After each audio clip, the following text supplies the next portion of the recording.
Hello everyone, कैसे हैं आप सभी। आई होप बहुत अच्छे से ही होंगे। देखिए, वेक्टर अलजेब्रा हम लोग की कंप्लीट हो चुकी है। 3 डायमेंशनल ज्योमेट्री में हम लोग आ चुके हैं और 3 डायमेंशनल ज्योमेट्री बहुत ही इंटरेस्टिंग टॉपिक है, बहुत ही आसान है। बस केवल आपको सही तरीके से समझ लेना है कि इसमें होता क्या है, क्या क्या चीज़ें हैं, टर्म्स क्या हैं। एक्सरसाइज तो बिल्कुल आप ओरली लगा सकते हैं, बस आप इसको समझ लीजिए। तो आप देखिए, 3 dimensional geometry NCERT class 12 chapter 11 है, एक्सरसाइज 11.1 है। Direction cosines and direction ratios of A line. Direction ratios क्या है, डायरेक्शन कोसाइंस क्या है, वो समझते हैं। If A directed line L passing through origin, मान लीजिए कोई लाइन ओरिजिन से पास हो रही है, makes angle alpha beta gamma with XYZ axis, तो डायरेक्शन कोसाइंस आपके होंगे, इनको डायरेक्शन एंगल्स बोलते हैं, अल्फा बीटा गामा को। And direction cosines of line are cos alpha cos beta cos gamma. ये पीछे भी एक थोड़ा सा मैंने एप्लीकेशन लिया था इसका। If we reverse the direction of line, अगर हम उस लाइन की डायरेक्शन को रिवर्स कर देते हैं, यानी जस्ट अपोजिट कर देते हैं, तो direction angles are replaced by their supplements pi minus alpha, pi minus beta, pi minus gamma. तो डायरेक्शन कोसाइंस को शॉर्ट में DCS लिखेंगे, cos pi minus alpha, cos pi minus beta, cos pi minus gamma. तो ये आपका minus cos alpha हो जाएगा, minus cos beta, minus cos gamma. तो ये डायरेक्शन कोसाइंस हो जाएंगे।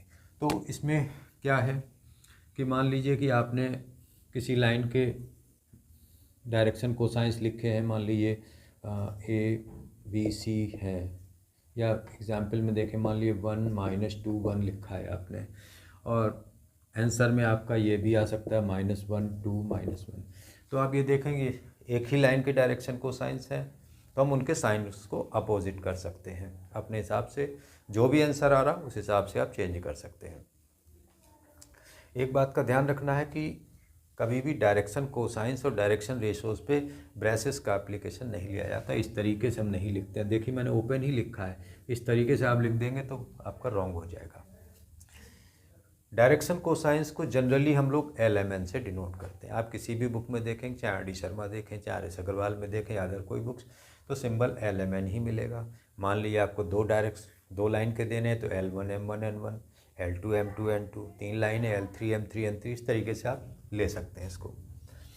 अगर आपको डायरेक्शन रेशोज दिए हुए हैं किसी लाइन के ABC, देखिए यहाँ मैंने ओपन लिखा हुआ है, यहाँ भी ओपन लिखा हुआ है, तो आप डायरेक्शन कोसाइंस डायरेक्टली निकाल सकते हैं। Plus minus A/√A² plus B² plus C² plus minus B/√A² plus B² plus C² plus minus C/√A² plus B² plus C²।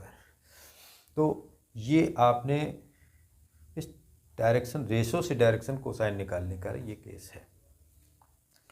तो हमने शुरुआत में भी डिस्कस किया था, यूनिट वेक्टर जब हम किसी वेक्टर का निकालते हैं, मान लीजिए कि AI plus BJ plus CK है, तो जब आप D कैप निकालते हैं तो AI plus BJ plus CK upon √A² plus B² plus C² हो जाता है।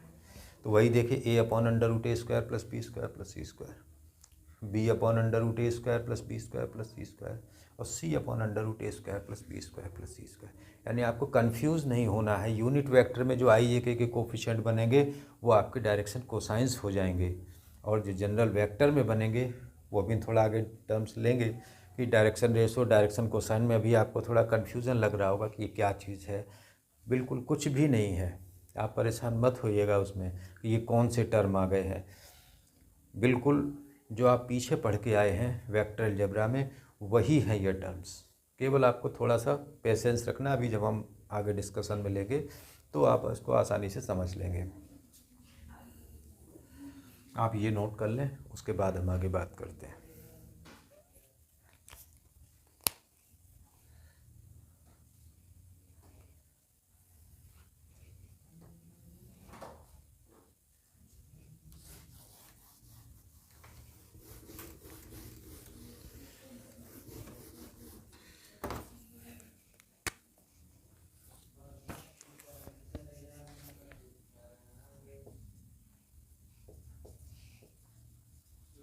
Relation between direction cosine of line, ये आपका बहुत सिंपल सा रिलेशन है। L² plus M² plus N² = 1। Therefore हम इसको ये भी लिख सकते हैं cos square alpha plus cos square beta plus cos square gamma equal to 1। ये भी यूज़ होगा अगर कहीं पर आपको angles alpha beta gamma direction angles दिए हुए हैं, तो हम इससे डायरेक्ट ये कोई रिलेशन ज़रूरत है तो हम इसका यूज़ कर सकते हैं। And 1 minus sine square alpha plus 1 minus sine square beta plus 1 minus sine square gamma equal to 1। तो ये इधर ट्रांसफ़र लेंगे, ये इधर आएगा, तो sine square alpha plus sine square beta plus sine square gamma equal to 2 आ जाएगा। तो इस तरीके से ये भी एक रिलेशन आपको यूज़ करना पड़ सकता है, कहीं दूसरी बुक में ज़रूरत पड़ सकती है। इसके बाद में नंबर 5th पॉइंट है, if A line passes through. अब यहाँ पे आप समझिएगा कि क्या चीज़ है। 2 points A x1 y1 z1 and B x2 y2 z2। therefore direction ratios of line equal to x2 minus x1 comma y2 minus y1 comma z2 minus z1 और x1 minus x2 y1 minus y2 z1 minus z2। तो ये देखिए क्या है इसमें, या आपने ध्यान दिया होगा कि जब हम लोग ए बी वेक्टर निकालते थे तो क्या लिखते थे x2 माइनस x1 आई प्लस y2 माइनस y1 जे प्लस z2 माइनस z1 के। तो उस समय आई जे के कोफिशिएंट यही तो बन रहे हैं, x2 minus x1 y2 minus y1 z2 minus z1, या ये हो सकते। तो कुछ नहीं है, जैसे हम लोग वेक्टर निकालते थे, कोई भी वेक्टर निकालते थे, 2 पॉइंट्स दिए होते थे, तो उस समय जो आई जे के कोफिशिएंट्स बन रहे हैं वो डायरेक्शन रेशियो हैं, और जो यूनिट वेक्टर में कोफिशिएंट्स बन रहे हैं वो डायरेक्शन कोसाइंस। बस ये 2 टर्म है। अब आप सीधे समझ चुके होंगे कि हम लोगों ने पीछे फर्स्ट एक्सरसाइज में वेक्टर निकालना भी सीख लिया था एंड यूनिट वेक्टर। बस 2 ही चीज़ें हैं, वही दोनों टर्म नाम बदल के आ गए यहाँ पे। बस ये समझ लीजिए कि तो डायरेक्शन रेशियो निकालना है पॉइंट से तो सीधे ये यूज़ कर लीजिए या ये यूज़ कर लीजिए। यूनिट वेक्टर डायरेक्शन कोसाइन निकालने हैं तो यूनिट वेक्टर से निकल आते हैं। तो आप ये नोट करें।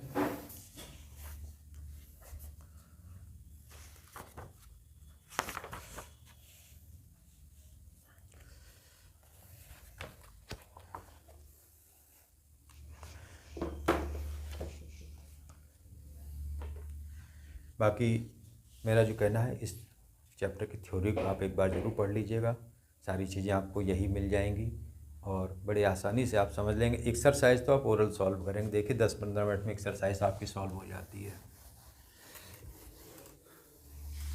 एक क्वेश्चन इसमें दिया हुआ है, एग्जाम्पल नंबर 4 है आपका एक्सरसाइज में, ये ज़रूर समझ लीजिए। Find the direction cosine of x y and z axis. देखिएगा यहाँ पे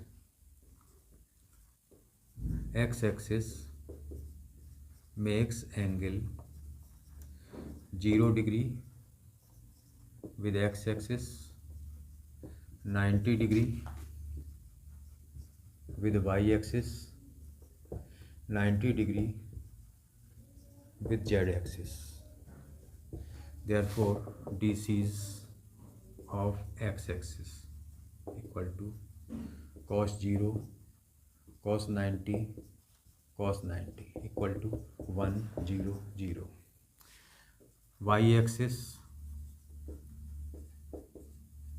makes angle 90 degree with x axis, 0 degree with y axis and 90 degree with z axis. Therefore DCs of y axis equal to cos 90 cos 0 cos 90 means 0 1 0. Z axis makes angle 90 degree with x-axis 90 degree with y-axis and 0 degree with z-axis. Therefore, DC is of z-axis cos 90, cos 90, cos 0 means 0 0 1। आप देख रहे हैं क्योंकि x y Z एक दूसरे mutually perpendicular होते हैं तो वो उसी टाइप से ये एंगल्स आ जाएंगे। आपका क्वेश्चन नंबर 1 देखिएगा। If a line makes angle 90 degree 35 degree 45 degree with x y z axis. Alpha आपको 90 डिग्री दिया है, बीटा 135 है और गामा 45 डिग्री है। देयरफॉर DCs ऑफ लाइन, यह आपका आ गया cos 90, cos 135, cos 45। cos 90 0 होता है, आप इसको 180 माइनस 45 कर लें, ये 1/√2 हो गया। 0 माइनस cos 180 माइनस में होता है 1/√2, तो 0 माइनस 1/√2 1/√2। इस तरीके से आप इसको ले सकते हैं। तो आप देखिए यहाँ पे हम ब्रैकेट्स का यूज़ नहीं कर रहे, ब्रैकेट नहीं लगाना, बहुत ध्यान रखना है इस चीज़ में, आप इसको नोट करें।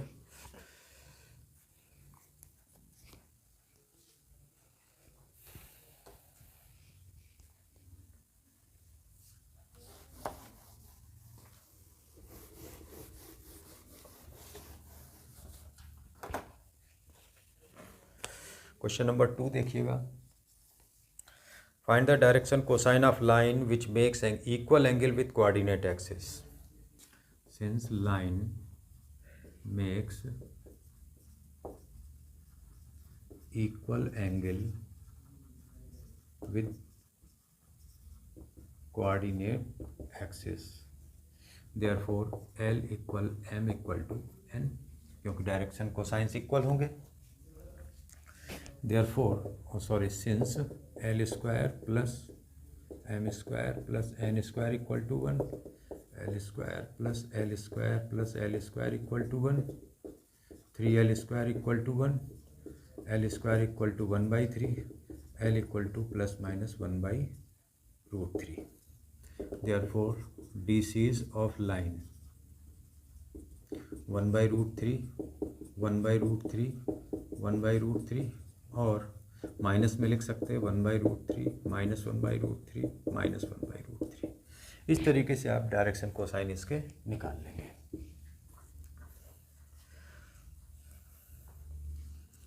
आप इसको नोट करें।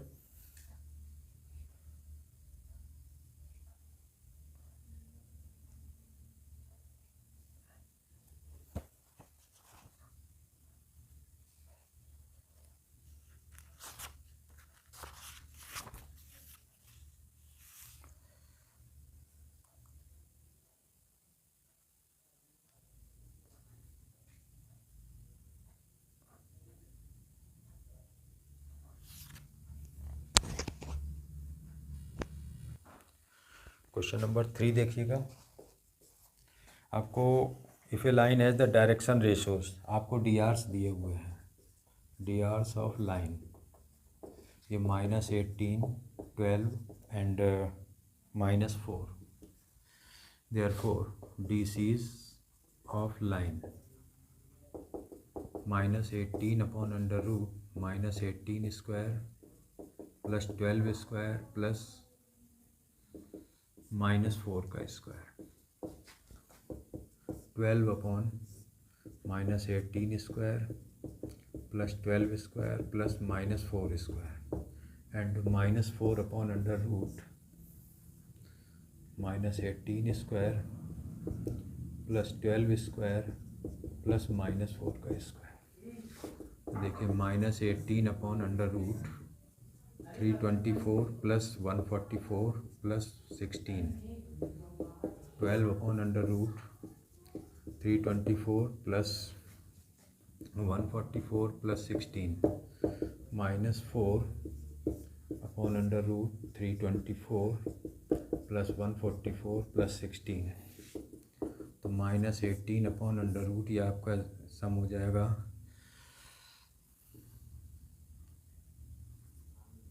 484, 12 upon 484 and -4 upon under root 484, तो -18 अपॉन आपका ये आ जाएगा 22, 12 अपॉन 22 -4 अपॉन 22, तो -9 अपॉन 11, 6 अपॉन 11 एंड -2 अपॉन 11। आप इसको ऐसे भी लिख सकते हैं 9 अपॉन 11 -6 अपॉन 11 2 अपॉन 11, इस तरीके से भी आप इसको लिख सकते हैं। आप इसको नोट करें।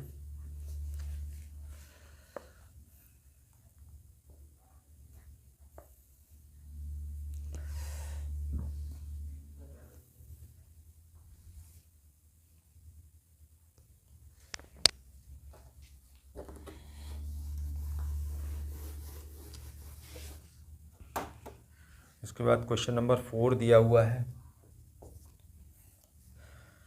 सो that 2, 3, 4 this points are collinear. आप ए पॉइंट मान लीजिए 2, 3, 4,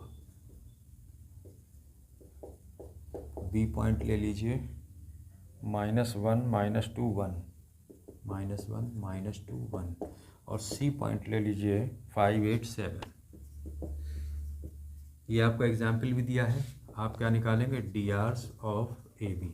आप पहले वाला मेथड भी यूज़ कर सकते हैं, -1, -2, -2, -3, 1, -4, तो आपका ये आ गया -3, -5, -3।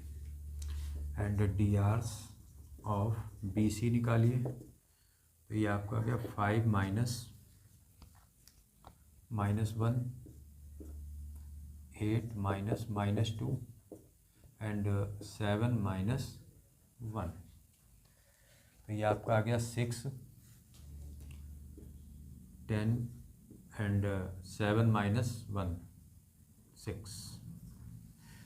ना अब इनका रेशो निकाल लीजिए। आपने पीछे कंडीशन पढ़ी थी -3 अपॉन 6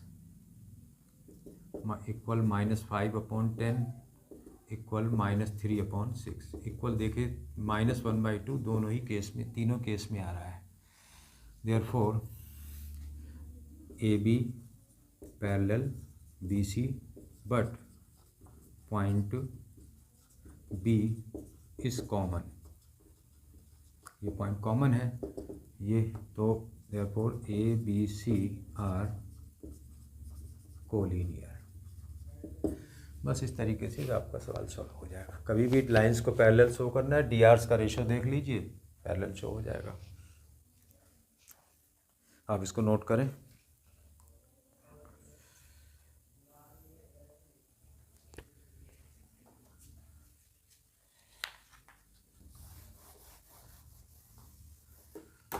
क्वेश्चन नंबर 5 दिया हुआ है, find the direction cosine of sides of triangle whose vertices are this. आपको एक ट्राइंगल दिया, क्वेश्चन थोड़ा बड़ा है और कुछ नहीं है, बस आप सारी बात समझ चुके हैं। ए पॉइंट आपको दिया है 3, 5, -4, बी पॉइंट दिया है -1, 1, 2, -5, -2। तो क्या करना है आपको, सबसे पहले आप यहाँ पे लिख लीजिए point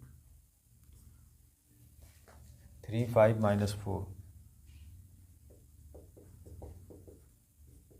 B point -1, 1, 2 and C point -5, -2। आपको सभी साइड के DC निकालें। एक साइड का हम आपको दिखाई दे रहे हैं, बाकी आप उसी तरीके से करेंगे इसको। सबसे पहले आप DRs ऑफ AB निकालिए, तो क्या आएगा -1, -3, -1, -3, x2 - x1, 1 -5, ये हो गया, एंड 2 -4, यानी -4, -4 and 6। Therefore DCs of AB -4 upon under root -4 square plus -4 square plus 6 square. आप इसको थोड़ा सा सिंप्लीफाई भी कर सकते हैं। कॉमन नंबर से अगर डिवाइड हो रहे हैं तो 2 से आप इसको डिवाइड करें तो -2 से, तो ये आपका 2 -3, 2 से डिवाइड करेंगे तो 2 आ जाएगा, ये 2 आ जाएगा, ये -3 आ जाएगा। तो आप इसको इस तरीके से लें, 2/√2 square plus 2 square plus -3 square, 2/√2 square plus 2 square plus -3 square and -3/√2 square plus 2 square plus -3 square. अब इसको सिंप्लीफाई करना है इसमें केवल, इसको आप सिंप्लीफाई करें तो 4 4 8 9 17 आ जाएगा, ये भी 17, ये भी 17। तो मैंने यहाँ पे साइन चेंज कर दिया था, आंसर में इन्होंने ये वाला आंसर दिया। आप दोनों तरीके से इसका आंसर लिख सकते हैं, इसमें कोई प्रॉब्लम वाली बात नहीं है। तो ये इस तरीके से आप फर्स्ट एक्सरसाइज 11.1 ये आप कंप्लीट करेंगे। तो इसमें आपने देखा डी आर्स और डी सी, किसी लाइन के डी आर आपको कैसे निकालने हैं और उस डी आर से डी सी कैसे निकालने हैं। 2 ही मेन वर्क थे इसमें, बाकी कोई ख़ास बात नहीं। मेन वर्क है D R and D C, क्योंकि यही दोनों टर्म आपके स्ट्रेट लाइन में रन करेंगे। तो इस टर्म को आपको बहुत अच्छे से ध्यान रखना है। डी आर क्या है, केवल पॉइंट्स को माइनस करते हैं जैसे हम लोग वेक्टर में करते थे, और डी सी क्या है, जो यूनिट वेक्टर में हम लोग आई जे के कोफिशिएंट लेते हैं। तो ये इस तरीके से डायरेक्शन रेडियस, डायरेक्शन कोसाइंस, ये दोनों टर्म हैं। कोई नए टर्म आए हैं, फर्स्ट टाइम है ये आपके सामने, नया कुछ नहीं है, बस ये समझना है। इससे घबराना नहीं है कि भाई ये कौन से टर्म आ गए, कहाँ से आ गए, कुछ नहीं है। हमने अब डिस्कशन में पूरा ले लिया है। आप इस वीडियो को एक बार देखेंगे, 2 बार देख लीजिएगा, आपको सारी कहानी समझ में आ जाएगी और आप आसानी से नेक्स्ट एक्सरसाइज में रन करेंगे, क्योंकि नेक्स्ट एक्सरसाइज इसकी वेरी वेरी इंपॉर्टेंट है। उसमें से 101% क्वेश्चन आना ही आना है क्योंकि अब एक ही एक्सरसाइज बस उसमें है। पहले एक चैप्टर और टॉपिक और होता था प्लेन, वो कैंसिल आउट हो चुका है, तो केवल स्ट्रेट लाइन पर डिस्कशन करना है। वो वीडियो थोड़ा लंबा होगा क्योंकि इसमें थ्योरी लंबी है। जब आप थ्योरी समझ लेंगे तो एक्सरसाइज तो आप ओरल सॉल्व करेंगे, ये मेरा वादा है आपसे 3D के लिए। तो आप इसको रेडी कीजिए और नेक्स्ट मेरी आपसे फिर रिक्वेस्ट है, मेरे चैनल को सब्सक्राइब कीजिए, लाइक कीजिए, शेयर्स कीजिए, अपने दोस्तों को बोलिए। और आप सब लोग तो टेक्नोलॉजी में मास्टर्स डिग्री लिए हुए हैं, हम आप साथ ही साथ चलेंगे। टीचर्स एंड स्टूडेंट एक दूसरे के क्रिटिसाइज़ बहुत करते हैं और एक दूसरे के बहुत बड़े सहयोगी भी होते हैं। इनसे बड़ा सहयोगी कोई होता और नहीं है। कभी किसी अच्छे टीचर की बुराई करके किसी बच्चे के सामने देखिए, पता चल जाएगा, और किसी अच्छे बच्चे की बुराई किसी टीचर के सामने करके देखिए, वो भी आपको सुनाएगा, अच्छे से सुनाएगा। क्यों? क्योंकि ये दोनों ऐसे होते हैं जो घंटों साथ बैठते हैं। स्कूल में जाते हैं तो 6-6 7-7 घंटे, कोचिंग में बच्चे जाते हैं वहाँ भी घंटे 2-2 घंटे सारी बातें अपनी शेयर करते हैं, बताते हैं। तो इनका तो साथ कोई कभी न टूटा है न टूटेगा। इसलिए आपके साथ हम चल रहे हैं, आप मेरे साथ चलिए, दोनों हाथ से हाथ मिला के चलते हैं। चैनल को सब्सक्राइब कीजिए, मुझे भी आगे बढ़ाइए, खुद भी आगे बढ़िए। मिलते हैं नेक्स्ट वीडियो में। Thanks for watching.